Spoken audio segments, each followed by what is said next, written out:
If it's a day called today, we're talking guitars and life. Let's get into it. Well, welcome back everybody to another exciting episode of TED Talks Guitar Tools. No, guys, seriously, man, it's TED Talks Guitars and life. Hey, man, I pray that whatever it is you got going on today, man, that you are having a fantastic day. Well, my friends, in this video, we are going to talk about some tool upgrades around the shop, a couple things to make my life a little bit easier, and some tools that are just a little bit better quality than some of the things I've been rocking, man. So if you fancy an adventure talking about tools in life, Jack, why don't you run on out to the kitchen and grab yourself a beverage and your favorite snack, my friends, and a TED Talks Guitars and Life mug or not, Jack. Whatever kind of snacks you prefer. Meet me back at the workbench, baby.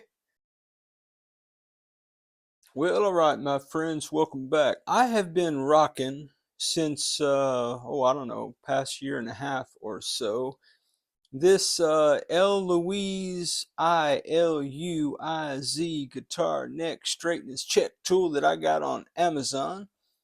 And it was relatively cheap. It was one of my first tools that I bought around the shop as I was getting into doing all this guitar work, man. So that tool has served me well. Now, there has been some controversy about this as to whether or not it is completely true or not, or the best tool for the job. So there's a couple of things. One is, as I said, this tool has served me well, and the arrow is that's for a Strat or a Tele style, and the other way is for a LP style guitar. So it does do country and western, Jack, both kinds, my friends. And these are my radius gauges that I've been rocking for quite some time now. I purchased both of those on the Zon, and I've been fairly happy with them. However, there are a couple of things. One is, in my never-ending pursuit of better quality tools, spending a little bit less time looking for things, doing things, getting things done the right way the first time, I've made a little bit of investment in some tools here. Let me tell you why. So this is great in that I can do a Tele Strat style or an LP style type situation on various scale length guitar necks using this tool. However, what I don't have is just a straight edge.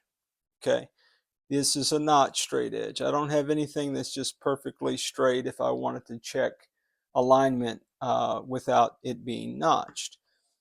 These tools seem to be pretty good to me. These old radius gauges, I've used those, as I've said, for a long time. However, they're just unruly, man.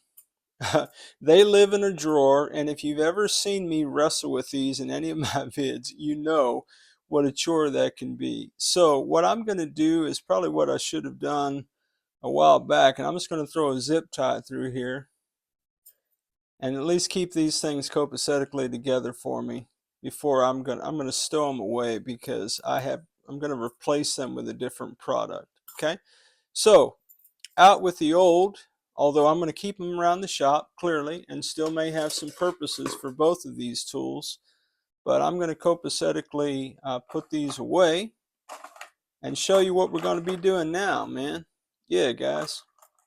So in the old red journey, there were a couple things that came up. There was a lot of discussion about radius. There was a lot of discussion about the straightness of the neck and all those kinds of things. So I know that J-Man for sure rocks these radius gauges from Music Nomad. Okay, so it's the similar kind of a thing in that you've got all the different radii. How about that? For a guitar neck, you've got 7.25, 9.5, 10-inch, 12-inch, 14, 15, 16, and 20. Those are the same radiuses as we had on the individual kind of things. So I just thought this would be handier for me. You know, when you're using these and trying to figure out a radius, man, you got gauges all over it was just a little bit unruly for me. Okay, so I took the plunge and bought these on the Zon Music Nomad radius gauges. Okay, guys, none of this is prescriptive. I'm just sharing my life with you. I'm just talking to my friends about guitars and life, Jack. It's what I love to do, man. So yeah, so there you go. So I can keep those copacetically, be much easier to find, and I can go around a fretboard and find my radiuses just a little bit easier that way. I thought that'd be good for me, so I got it. The second thing that I purchased was also a Music Nomad product, and it is a straight edge. Matt, how's your day going, guys? What are y'all working on today, man? Anybody got any cool guitar projects you're working on, man? If so, put it in the comments, let us know, Jack. And if you're not working on a guitar project, anybody got a guitar in your lap right now, picking and grinning, baby? Put it in the comments, man. Tell us what you're picking on, Jack. Would love to know. I really would, man. And guys, as always, man, whatever it is you're doing today, man, I pray, and I mean that with my whole heart, baby. I pray that you are surrounded by people who love and affirm you, Jack. People who get you. You feel what I'm saying, man? Yeah, man. People who champion you. People who support you in all things guitars and life. And that's what you guys are for me. Thank you so much for taking a little bit of time today to hang out and talk about guitars and life with me. Well, my friends, this is the Music Nomad straight edge notched ruler, kind of a doohickey. That's a technical term. So you see you've got kind of a Gibson type thing, and then you've got a Fender. So these are the same notches as we have on this apparatus right here. You can kind of just put them kind of side by side and see that those will line up pretty well to be the same on both sides of that. And what I like about this is not only do I have both of the notched edges, but I have a true straight edge here. So that's going to come in handy around the shop when I just need to put a straight edge on something and see if something is copacetically level or not. Oh, I don't know, like say the belly bump that we got on Carlos, which we'll be tackling in the vids coming up, my friends. So, a little bit of a tool upgrade from Music Nomad, and I'm going to have to use these tools and live into them for a while before I can give you a true assessment of what I think about them. I've been talking to Vic and other people just about tools in general, what they use. And guys, I think when it comes to guitar tools, let me take a break for the coffee. Talk amongst yourselves for a minute. So guys, I know that there are several kinds of people who watch the channel, okay? There are people who don't work on guitars at all, and most of the time you watch my vids and your comments are shock and awe. And you say things like, I could never do that, I could never do this, I don't own any of those tools, I don't even know where to begin, those kinds of things. And that's all to the good, man. Hey, wherever you are, Jack is all right with me, baby. I just appreciate you hanging out. And then there's guys who are kind of at my skill set level, been doing this a little bit, have some tools, describe their processes, you know, just sort of, hey man, we can do it, you can do it too kind of videos, offer encouragement, man. I hope if nothing else, man, when you come to my channel that you're encouraged to pursue your passions. And if your passion is guitar, if it's guitar playing, then man, you want to be hanging out with people like Bill over Guitar Pit of Horror and Keith at For the Love of Guitars and picking up on tips on how to play and techniques and those kind of things, man. Great content from both of those cats and so many others out on the tubes, man. But maybe you're interested in learning how to do some work on a guitar. And guys, there are so many channels with guys who are well advanced, way past, man, I can't even see them down the road in terms of how far ahead they are of me in all this work. And that's not false modesty on my part, and it is not to flatter anybody. I'm just saying, J-Man and Two Bike Mike and Vic over at the Guitar Medic and Smoke Eaters Guitars, hey man, if you haven't ever checked out Smoke Eater Guitars, man, check that out. Another retired firefighter, like searching for tone, like Brian is. Great content, and these guys, man, are man, they've got skills. Set up by Marshall. Oh my goodness, man. Dave over Dave's World of Fun stuff. Man, there's so many channels out there of people who really know what they're doing. Professional grade is what I'm saying. Professional level. And that's not my level, guys. I say it in every video. Number one, I'm not a luthier and I don't claim to be. Number two, I'm not a professional and I don't claim to be. I don't set gear up for people. I don't have a shingle where I have customers coming by. Occasionally people do bring me gear, and occasionally I do work on their guitars, and they don't pay me. I say, hey man, if you want to offer a tip, you can do that, but I don't charge them, because for me, working on their guitar is the value that I get, the payment that I receive is the learning of doing.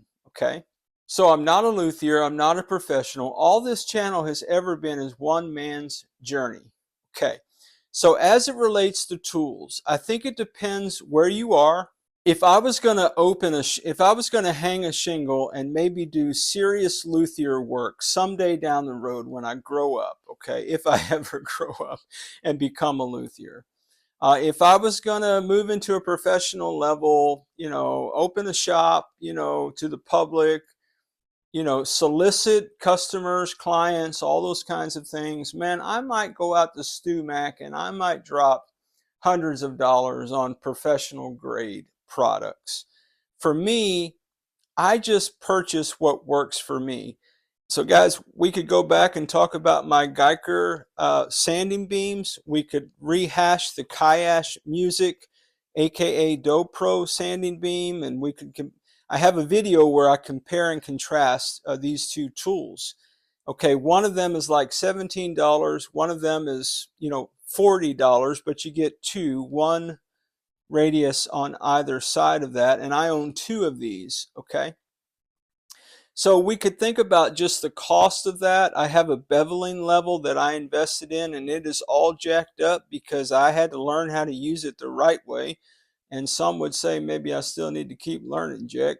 And you guys know that I have a Music Nomad diamond files for when I do fretwork, and I've got groove bars in there. I've got Music Nomad string action gauges and nut height gauges and all the kinds of gauges, all the stuff, guys. So I think as it relates to tools, maybe this will be helpful. I'll just share a little bit of my story, man, since we're talking about guitars and life and hanging out, man. So guys, when I first started, I would watch Dave and J-Man and Two Bike Mike and Vic and anybody else I could find out there. And whatever tool they used, guys, I bought it. Whether I knew what it did or not. Or if I had no experience using them, I just started buying tools. Okay, I bought a meter because I saw somebody checking resistance on a pickup, and I thought, well, let me go out to the Zon and get a meter. So I got rocking a meter. That's probably the cheapest meter known to man, but I got one, Jack, and it seems to do the work for me. Guys, I had to buy a soldering iron. I got the cheapest soldering iron I could find. So when I started purchasing things, I was a budget channel. I still am a budget channel. I deal mostly with budget instruments. I think, the most expensive guitar we've had through the shop is a guitar I won from Fret Not, and it probably would retail somewhere around $700, thereabouts. Now, I have owned guitars that cost, more than $1,000. I've owned several Les Pauls through the years, SGs, the Fender this, the Fender that. Made in America, made in Japan, made in Mexico. I've had all the Squiers, all the way down the list, man.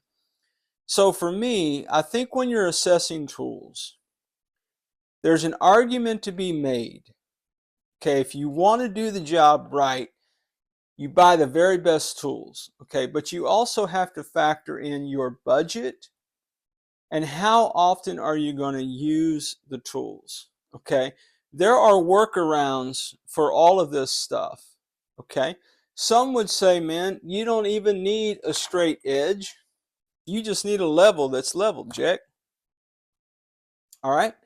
You can level a complete guitar neck with that, put a little bit of sandpaper on it, and being very careful, okay? Or you can buy a sanding block. I got all these little gadgets. I don't have the gadgets Sparky has. Oh my goodness, Sparky is the gadget man. This is my solo music pickup height gauge. It gets me in the ballpark of the pickup height that I like, okay? Guys, you don't have to have all this necessarily, but I do think if you're starting out, you know, I bought a basic luthier kit, the cheapest luthier kit I could get on the Zon for like 12 bucks when I first started. And it came with a lot of things that I needed. And, you know, I think everybody's aware who hangs out with me at least that I do have a very expensive StewMac 300 grit file. That's a crowning file. I've got my Amazon files. I've got this fret rocker came out of one of those very cheap luthier packs. Now what I did is I did take sandpaper and I sanded the edges because it was rough and scratching my frets initially, and I didn't like that. Okay, so just be aware, man, of those kind of deals. I have a StewMac fret kisser, I think they call it. Yeah, man, fret kisser. Guys, these two tools together were like 120 bucks, man, and I got them kind of on sale a little bit. So you can spend as much money as you want to spend on tools, okay? Many of you know that I finally got the Music Nomad S file, and it's dirty. I really need to clean my tools, guys. And my wife got that for me. That was an anniversary gift. That's about an $85 tool. So all of the talk of tools today, this is basically what I want to encourage you with, okay? I think what you have to consider, one, you have to consider how many guitars are you going to work on, okay? If you've got one or two guitars, and those one or two guitars are going to be your guitars like for life, and you just want to get them set up pristinely, then I think you have to pay your penny and take your pick. If they're your baby, they're your pride and joy, then I think you need to factor that into how much money you're going to spend to make sure that whatever tool you're going to lay on it is going to do a great job, man. When I first started leveling frets, I used this, Jack. This old jacked up 6-inch level that may or may not even be true. But it's what I used because it's what I had, okay? I didn't really know any better. You know, we talk about a rubber mallet hammer, and how many times have you seen me use that on the shop? Appropriate, inappropriately. I've got my old longest screwdriver in the world, Jack. I bought all kind of screwdriver kits, you know, something cheap like this, man, just to get all the bells and whistles. I got my little 1.5 mil saddle height screwdriver just because I don't like jacking with a little Allen wrench all the time. One of my favorite tools around the shop is an elongated 10 mil socket, Jack. Yeah, man, this is just what I rock, man. Do your own thing. Here's what I'm saying, man. I think you just have to factor. Are you in the guitar repair business? Or are you just a guy that's got a guitar you're trying to work on? If you're a guy that you've got a couple of guitars and that's all you ever want to work on, man, I don't know that you should bear the expense of what you see in front of you. I have purchased all of this because I have worked on, I lost track of the guitars. Now, I am nowhere near Two Bike Mike. Two Bike Mike is like at 80 guitars. I talked to Vic the other day. Oh my goodness, man. Vic said he set up over 1,000 guitars. Okay, guys, these are men with real experience. I'm probably maybe pushing 40 guitars in, okay? But I do enough work on guitars that for me, anything that makes my life easy, being able to find my radius gauges and work with them better than jacking with this stuff right here, I find that to be worth it. I needed a straight edge, so I got one. I bought these tools because I thought they would serve me well. The fret kisser, J-Man's got a couple vids on the fret kisser. Just go to J-Man's channel and punch in fret kisser, and he'll tell you all about the strengths and weaknesses of that and how he made that a better product, actually.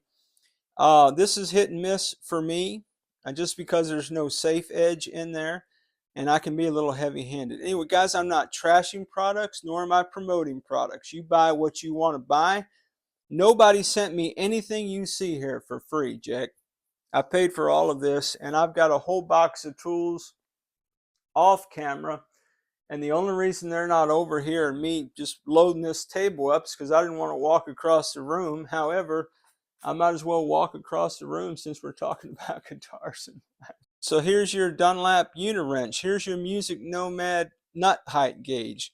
Guys, you could buy a set that has most of this Music Nomad stuff in it for like $125. I don't know if you want to do that. I'm not saying you should do it. If you're a guy who's watching some of us who have some accumulation of tools, and you're assessing what you need based on what we have, just keep in mind, can't speak for anybody else, I've purchased these items given the number of guitars that I work on and what makes my life easy. Man, I sure hope that was helpful. Let me take a breath and get some more coffee. So guys, at the end of the day, man, I just want to encourage you. It's really not about brand names. There's arguments to be made. This is one of the cheapest cutters you can find, and if you were to look at that, you could tell it's all ate up, and it's ate up because it's not stout enough. I have asked all of these tools, the ones that I've had for a while, to do more than they were ever designed to do. I have used and abused them, and I'm not done using and or abusing them. Hopefully, I'm not abusing them on purpose, you understand? I just mean I ask a lot of these tools, man, far more, exceedingly more than they were designed to do, just because I have a limited number. My encouragement would be to you guys, as you watch those of us who are working on a lot of guitars and we've got a lot of expensive stuff, and you start Googling them and you find out that this is a $45 investment, you know, just keep in mind, man, some of us have these tools given on the sheer number of the guitars that we are working on, and some of the channels are fixing guitars for paying customers, and all of that necessitates a level of professionalism and quality that you may not need or desire. Well guys, if any of this was helpful, man, put it in the comments below. Let me know what your thoughts are. If there's a tool that you rock that I haven't talked about in general today, man, put it in the comments. Let's have some fellowship, man. More than anything, man, let's encourage each other. Oh man, I'm looking over here and I'm seeing, oh, Mr. Penn clamps, Jack. Guys, $7 on the Zon. I've asked more of this clamp. There's a set of them for $7, held together by strap ties, man. I've asked more of these clamps than they were ever designed to do, Jack. But guys, more than anything, man, I just want to encourage you, man. You can do it, man. If you want to learn to work on guitars, you can do that. You can learn how. Let me encourage you to be patient with yourself. Let me encourage you to give yourself grace. There is a sign that hangs on my wall, and it's a picture of a child with building blocks, and it says, "The expert in anything was once a beginner." Guys, in all areas of your life, wherever you are today is all right. Where you go next, whatever the next step of life is for you, just know, man, that I'm praying for you on your journey, man. And I can't thank you all enough for hanging out with me and spending any time at all talking about guitars and life. Special shout out to the Jacks, our channel members, for your love, support, encouragement, edification. Thanks, man, to those who have gone out to the merch store and made a purchase. It does help me to buy more tools and do my thing, Jack. Man, oh man, you guys are the best. As always, wherever you are in your guitar journey, man, I pray it's a long, smooth, safe, joy-filled ride for you, Jack. Rock on with your best selves, everybody. Catch you down the road.